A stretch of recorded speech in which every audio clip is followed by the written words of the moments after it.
દીવમાં નાગવા રોડ ઉપર બે ફોર વ્હીલર ગાડીઓ વચ્ચે ગંભીર અકસ્માત, પિતા પુત્રનું નિધન.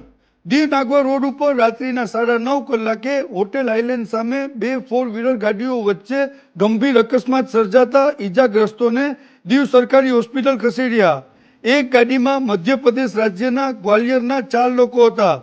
તેમાંથી પિતા પૃથ્વી ઓમરાજ ઉંમર વર્ષ 50 અને તેના પુત્ર અનિકેતનું દુઃખદ નિધન થયું અને બીજા નીતુ પૃથ્વી વાઘવાણી અને ઓમેશ ગિરધારીને ગંભીર ઈજા થતા ઉના ખસેડેલ છે.